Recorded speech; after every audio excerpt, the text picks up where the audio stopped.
ఈ రహదారి ఇప్పుడు 6 లైన్లుగా మారబోతుంది. ఈ మేరకు 65వ జాతీయ రహదారి విస్తరణకు కేంద్ర ప్రభుత్వం పచ్చజెండా ఊపింది. 269 కిలోమీటర్లు ఉన్న మొత్తం రహదారిలో 229 కిలోమీటర్లను 4 వరుసల నుంచి 6 లైన్లకు విస్తరించేందుకు భూసేకరణకు నోటిఫికేషన్ విడుదల చేసింది. భూసేకరణకు సంబంధించి తెలంగాణ, ఏపీలో అధికారులను నియమిస్తున్నట్లుగా ఆ నోటిఫికేషన్ లో కేంద్ర ప్రభుత్వం తెలిపింది.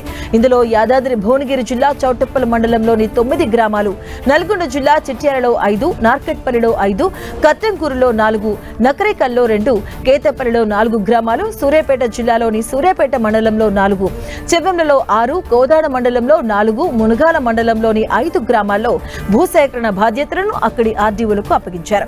ఇక ఏపీలోని ఎన్టీఆర్ జిల్లాలోని నందిగామ మండలంలో 4 గ్రామాలు, కంచికచర్లలో 4, జగ్గయ్యపేటలో 7, పెనుగంచిపురంలో 3, ఇబ్రహీంపట్నంలో 12, విజయవాడ రూరల్లో 1, విజయవాడ వెస్ట్ లో 2, విజయవాడ నార్త్ లోని 1 గ్రామంలో భూసేకరణ బాధ్యతలను అక్కడి జాయింట్ కలెక్టర్లకు అప్పగించారు.